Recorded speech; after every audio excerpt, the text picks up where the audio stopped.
Hi, this is Harford with iTrees.com, and I'm out at the nursery today where I get my trees from, and I ran into Bill McAdams, who's the pest and disease consultant for the nursery, and I thought we could have a quick conversation about a little bit of what to expect, what the trees are going to look like when they come to you, but also how to take care of them, how they're planted properly, and why that's all important. Behind us is about a 3.5 or 4 inch beautiful State Street maple. As you can see, they're in a large root ball that we manage. We have equipment to bring that out and get it planted correctly. Could you tell us a little bit about maybe some important things to look out for when planting a tree?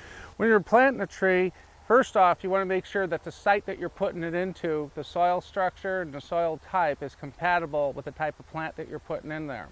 If you're going to put a maple into a site that's really wet, that has high clay content, and will hold soil moisture for a long time, then you probably don't want to be just planting like a maple tree directly into it, or an oak tree, or something that prefers a little bit more of a drained soil. It's really important also to make sure that you get a quality grown tree from a professional nursery grower, that they've went through the steps of structuring the liner, structuring the root structure, structuring the upper branch structure. They dig the plant at the right time so the ball is consistent and holds together. And this ball is heavy. So this isn't a do-it-yourselfer sort of a job. This is something where a professional grower grows a tree and a professional installer installs it. They have the equipment, they have the knowledge, and they know how to install it. And that will give you, well worth the price, the chance that that tree is going to survive and create a beautiful landscape, a long-lasting landscape for you. And so it's really important. Now, one of the points we were going to talk about is this root ball. When it goes into the ground, it has to be at the right height. So you don't want to bury this root ball too deep and then put a bunch of mulch over the top of it. What you want to do is get the soil about up to the top of the root ball here, or maybe with the root ball an inch or so high. Maybe mulch around it. When you mulch, maybe keep the mulch about 6 inches away. There's a circumference around here, but don't just bury this with mulch. It's more idea to keep it away. Now, if you've got to have mulch, it's better to have mulch that is out longer or out wider around the tree than it is to bury it deep. So I'm not saying not to buy mulch. You can buy mulch, but extend your site of mulching, your mulching bed, but don't just bury it. That's not good news for the tree. But then we were also talking about watering. Yeah, and that's a big question a lot of my customers have. I mean, the first thing people think about is, you want to make sure you have a quality tree coming from a quality nursery, which we do, and then you want to make sure it's installed correctly and it's properly put in the right location and it's straight and you dig the hole right and you get it at the right level, which that's what we do on our end. But then we usually leave it to the homeowner to care for the tree, and we provide them obviously with the instructions they need, but people always have questions about if they're doing it right, what they should be doing. And I think you'll probably agree, basically the most important thing is watering. Right. You got to have a good root, and it has to be allowed to establish into the soil that you plant it. And so when you have this root ball, you have a soil in here, and when you plant it into a hole, you're trying to blend this root ball soil with the soil surrounding the hole. And so that's what they call establishing the root system. And during that establishment process, you have to water. And when you do that watering, it has to be normally what I recommend, and I know there's all different types of recommendations out there, but the recommendation that I usually recommend to landscapers is that they water, a homeowner I'm talking about, when a homeowner has a tree or two, that they take like from a hose that they can comfortably drink from at the end, where it's not just shooting a stream of water, but it's just comfortably coming out where you can drink out of a hose, and then lay it on top of the ball of the installed plant and let it sit there. And let it sit there maybe a half hour, an hour, and let it get well watered. Water it thoroughly. And then maybe a week later, maybe 10 days later, water it again. But you have to be consistent at your watering, especially if times and conditions are dry.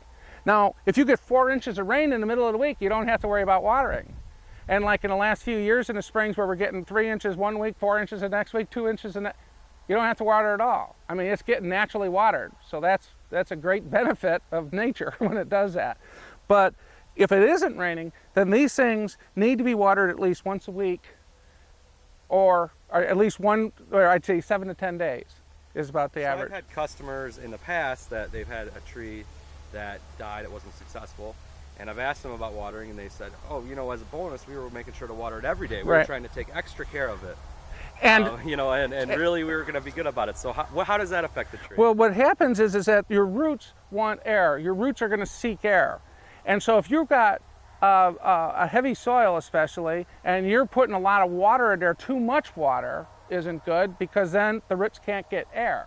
And if the roots can't get air, they don't function properly, and they begin to break down, and you have organisms like Phytophthora root rot and other type organisms that could move in secondarily into your roots. And then it just, when your roots are affected with a rot like that, the next thing it begins to show up at the tops of the tree. So overwatering is not good either. So you got to understand the balance between that. And so if you got to check your ground. If it's really wet, make sure that you allow it to dry out a little bit, so that you're not just keeping it consistently wet. Now, a big problem I see with these trees is that they plant these trees and in a new construction, and then they put down turf, or they plant grass, and then they're watering. They put on a regular irrigation, and they're watering grass. They have a hole of clay, and all what's happening with that water, it's running into this hole of clay, and it's creating a little pond around these roots, which basically rot the roots out. And so irrigation of lawns and normal root growth many times conflict, and I run into that all the time. And a lot of times when I see irrigation, I walk into a place they're having all these tree problems, you can see there's too much water on these roots. Now, a way to combat that is to be where you turn off maybe your irrigation that's for your grass that's affecting the root balls that you have, and allow that to dry up. Or the other idea is to construct a soil berm, which basically raises the soil level maybe 3 to 4 feet. You got to have the right width to it, and you can have all kinds of designs, from what would be a rod design to what would be a bladder design. There's all different types of constructions of soil berms, but the importance is that you're raising that root ball up so that the soil, the water will then drain from that soil and allow for a conducive growth of these roots. But these roots want air, and too much water is not good for it.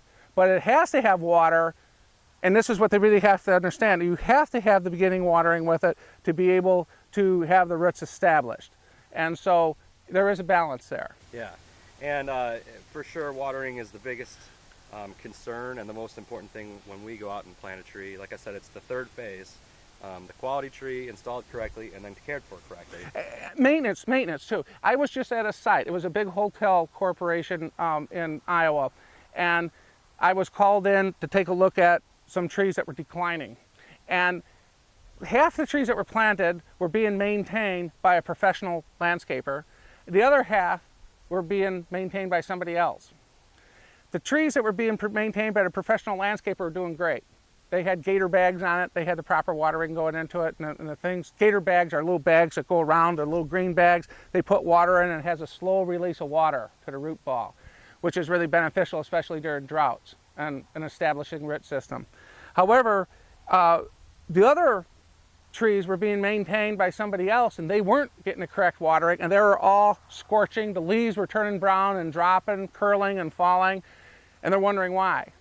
And it's because they said, well, we're watering them, but they weren't watering them enough, and we were having that real hot heat of July, and we had the extended heat with no rain. And so those things had to get watered at least once a week. Yeah, and I think that's the most important thing I try and tell people. Deep, more infrequent watering is much better than light, frequent waterings like you would do on a lawn. And we always recommend to turn off sprinkler heads in the area around the trees, or at least shorten the cycles up and make them a little more sporadic. Most people use way too much water on their yards anyway. They do. But another quick question, I know we're running a little long, but you brought up something that I've had some questions about. Sure. And I've seen a little bit, and that's leaf scorch. Okay. We've had that happen. This was a drought year in a lot of places. So that's happened a little bit. Could you tell us a little bit more? I know it's a lack of water, but why that happens and what to worry about? Is it the end of that tree, or is it something that the tree will pull through, or depending on the level of leaf scorching, and usually when I see leaf scorch, I think of problems that are originating from the roots, whether it be from lack of water, too much water, or water that has salt in it will do the same thing. So you gotta know what's causing it. But many times if the scorching is, you can have moderate scorching in which maybe about half of the canopy is showing it, and if the root system is corrected with the proper watering, or dried out, if it's got too much water in it, I've seen it correct itself over time. If it's allowed to continue over a long period of time, then you might have the demise of that tree. Right. So it's something that it's more of an indicator, yeah, and you can correct the problem there, and just give it a little time and see what happens. I mean, and sometimes the scorching can be, and two, I was just thinking is you can have like a herbicide treatment from a neighbor or something, and off-target drift, and that can be I mean, there's all kinds of things that can cause a scorch, but most times that I run into, the vast majority are dealing with too much water, not enough water, and salt. Well, thank you so much for coming out and talking with us a little today. Why don't you plug your website real quick? Okay. My website is www.McAdamsConsultingInc.com. That's MCADAMS Consultinginc.com. And again, I specialize with insect and diseases of landscape trees and shrubs. Now, we deal a lot with residential customers and commercial customers in the Chicagoland area. That's something that you work with? Yes, I work with both private and with commercial type sites that they have trees in. And many times people call me in when they have problems and they're just not controlling the problems. Sometimes I'm called in when they have maybe a tree care company that's trying to control a problem that isn't, and they want a second opinion. One benefit that I have is I'm not selling you a control program. So my thought is to give you unbiased interpretation of what I'm seeing, and I provide a second opinion. Some tree care companies, they're sometimes selling a control. And so it's just a matter of, it depends on how an opinion can be skewed, but I'll give a straight opinion as to whether it's what problem's causing it and recommend a control from it. Well, I do thank you very much, and if you're out there and you have any more questions, you can stop by my website, iTrees.com, and we'd be more than happy to help you out. Thanks. Thank you.